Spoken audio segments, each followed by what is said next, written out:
my dad, Everett Pudge Dawson, they called him Pudgy because when he was a small kid, he was a little chubby. He worked at General Motors or in the McKinnon's, it was called then. And then the guys down there thought it was time to get involved with what was going on in Europe. So they signed up, went to Brantford and signed up and enlisted in the artillery. Once they started their activities, they ended up in Camp Niagara, and from Camp Niagara, they moved on to Nova Scotia, Debert, Nova Scotia. So from Debert, they ended up, no doubt, in Halifax, and then from Halifax on to England. They spent time in England doing their training and learning how to work with the Bofors guns that he was attached to.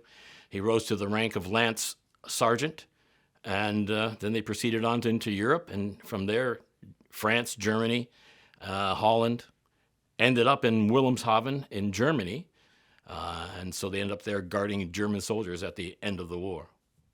Yeah, the Dauntless Four, that was a name that was given to 4 members. My dad, Dominic DiNapoli, Tommy Dell, and Joe Boudreau, the 4 of them.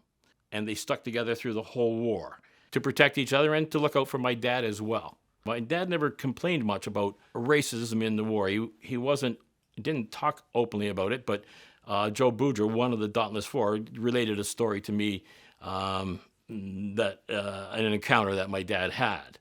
Somebody in the barracks said something off color to my father, and the next thing you know, they flipped the lights out, and the whole place was nothing but a scuffle. And when the lights went back on, my dad had the guy on the floor in the corner with a piece of the bed across his throat. And he said, "I'm a much better black man than you are a white man."